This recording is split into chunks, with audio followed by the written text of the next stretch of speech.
നമസ്കാരം. നിത്യജ്യോതിഷത്തിലേക്ക് എല്ലാ മാന്യ പ്രേക്ഷകർക്കും സ്വാഗതം. ഇന്ന് 2026 ജനുവരി മാസം 17-ാം തീയതി 1201 ആണ്ട് മകരമാസം 3-ാം തീയതി ശനിയാഴ്ച. ഇന്ന് ശനിയാഴ്ചയാണ്. ഇന്നത്തെ ദിവസം നക്ഷത്രം വന്നിരിക്കുന്ന രാവിലെ മൂലനക്ഷത്രമാണെങ്കിൽ പോലും ഒരു 8 മണിയൊക്കെ കഴിയുമ്പോൾ തന്നെ പൂരാടം നക്ഷത്രത്തിലേക്ക് പോവുകയാണ്. അപ്പോൾ 6 നാഴികയ്ക്ക് മുകളിലുണ്ടെങ്കിൽ മാത്രമേ ആ ദിവസം നമുക്ക് എടുക്കാവൂ. 6 നാഴികയില്ല. അതുകൊണ്ട് ഇന്ന് ബർത്ത്ഡേ എടുക്കുമ്പോൾ മൂലനക്ഷത്രമല്ല പൂരാട നക്ഷത്രം എടുക്കണം. മൂലവും പൂരാടവും ഒക്കെ ശുഭനക്ഷത്രങ്ങളാണെങ്കിൽ പോലും ഇന്നത്തെ ദിവസം ശനിയാണ്. അതായത് എല്ലാ കാര്യങ്ങൾക്കും ഇഴച്ചിലുണ്ടാവുന്ന ദിവസമാണ്. ഒരു കാര്യങ്ങളും അത്ര കണ്ട് ഭംഗിയായി പോകത്തില്ല. അതുകൊണ്ട് ഇന്ന് ചെയ്യുന്ന ഓരോ കാര്യങ്ങളിലും വളരെ ശ്രദ്ധാലുവായിട്ട് തന്നെ ചെയ്യണം. നമുക്കിന്ന് തടസ്സം ഉണ്ടാവും, അല്ലെങ്കിൽ വഴിയിൽ ബ്ലോക്കുണ്ട്, അല്ലെങ്കിൽ ഇന്ന് മഴ പെയ്യും എന്നറിഞ്ഞ് നമ്മൾ അതിനുള്ള മുൻകരുതലെടുത്ത് പോകുന്നത് പോലെ ഓരോ സമയദോഷം നിങ്ങളെ അറിയിക്കുന്നത് എന്തെന്ന് വെച്ചാൽ അത് മനസ്സിലാക്കി നിങ്ങൾ ഇന്നത്തെ ദിവസത്തെ വിനിയോഗിക്കാൻ വേണ്ടിയിട്ടാണ്.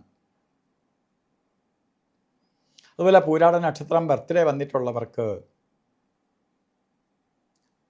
മകരമാസത്തിലെ പൂരാട നക്ഷത്രം ബർത്ത്ഡേ വന്നിട്ടുള്ളവർക്ക് ഒരു വർഷത്തെ ഫലത്തെയാണ് ചിന്തിക്കേണ്ടത്.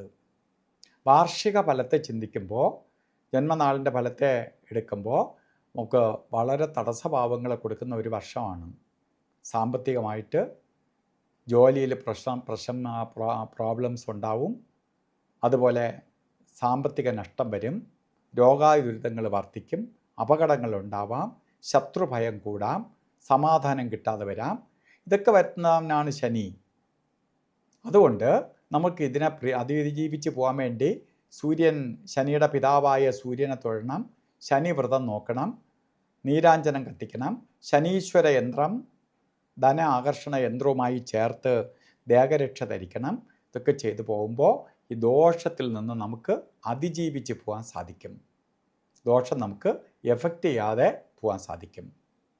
അതുപോലെ ഇന്ന് ഓരോ കാര്യത്തിന് ഇറങ്ങുമ്പോഴും രാഹുകാല സമയം നോക്കി പോകണം. രാഹുകാലം കലണ്ടറിൽ ശനിയാഴ്ച ദിവസം രാഹുകാലം 9 മണി മുതൽ 10:30 മണി വരെ എന്ന് രേഖപ്പെടുത്തിയിട്ടുണ്ടെങ്കിലും 9:42 രാഹുകാലം തുടങ്ങുള്ളൂ. അതുകൊണ്ടാണ് ഈ രാഹുകാലമൊക്കെ ഞാൻ ഡെയിലി എടുത്ത് പറയുന്ന കാര്യം എന്ന് വെച്ചാൽ കലണ്ടറിൽ നോക്കിയിട്ട് രാഹുകാലം തീർന്നു എന്നും പറഞ്ഞ് ഇറങ്ങുകയാണെങ്കിൽ രാഹുകാലത്തായിരിക്കും ഇറങ്ങണേ. 9:42 തുടങ്ങുള്ളൂ, 11:08 വരെ ഉള്ളൂ. നമ്മൾ 9 തൊട്ട് 10:30 വരെ എന്ന് പറഞ്ഞാൽ 10:30 ഇറങ്ങണമെങ്കിൽ കറക്റ്റ് രാഹുകാലത്തിലായി പോകും. മറ്റേ നമുക്ക് ഈ സമയത്തിനകത്ത് ഇറങ്ങിയാൽ മതി, 9:42 ഇറങ്ങിയാൽ മതി. അപ്പോൾ അത് ശ്രദ്ധിച്ചോളാൻ വേണ്ടിയിട്ടാണ്. അതുപോലെ യമകണ്ഠ കാല സമയവും ഗുളിക കാല സമയവും ഉണ്ട്. അതിൽ ഗുളികൻ്റെ ബന്ധം നിൽക്കുന്ന സമയം 6:50 തൊട്ട് 8:16 വരെയും, യമകണ്ഠ കാല സമയം വരുന്നത് 2:01 തൊട്ട് 3:27 വരെയും. ഈ സമയവും ഒരു ശുഭകാര്യത്തിനും എടുക്കരുത്. അതുപോലെ തന്നെ ഇന്നും അഭിജിത്ത് മുഹൂർത്തം മുഹൂർത്തങ്ങളുടെ രാജാവാണ്. 12:11 തൊട്ട് 12:59 വരെ അഭിജിത്ത് മുഹൂർത്തമുണ്ട്. ഈ സമയം നമുക്ക് എന്ത് ശുഭകാര്യത്തിനും എടുക്കാം. അതായത് മുഹൂർത്തങ്ങളുടെ രാജാവാണ് അഭിജിത്ത്. അതുകൊണ്ട് ഈ സമയത്ത് നമുക്ക് എന്തെങ്കിലും കാര്യം ചെയ്തേ തീരുള്ളൂ എന്ന് പറഞ്ഞ് നമ്മൾ മാറി നിൽക്കേണ്ട.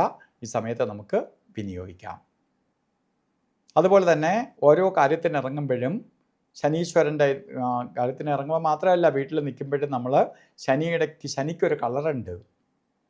നീലയും കറുപ്പുമാണ് ശനിയുടെ കളറ്. ആ കളറിലുള്ള വസ്ത്രം നമ്മൾ ധരിച്ച് നിൽക്കുകയാണെങ്കിൽ ശനിയുമായിട്ട് ചേർന്ന് പോകുന്നു എന്നാണ്. അപ്പോൾ ശനിയുടെ വിരോധം നമുക്ക് യാക്കത്തില്ല. അതുകൊണ്ടാണ് വസ്ത്രധാരണത്തിന് ഏറ്റവും കൂടുതൽ പ്രാധാന്യം കൊടുത്തു പോകുന്നത് നന്നായിരിക്കും. ഇന്നത്തെ ദിവസം എല്ലാവർക്കും നല്ലത് വരട്ടെ എന്ന് പ്രാർത്ഥിച്ചുകൊണ്ട് നിർത്തുന്നു. നന്ദി, നമസ്കാരം.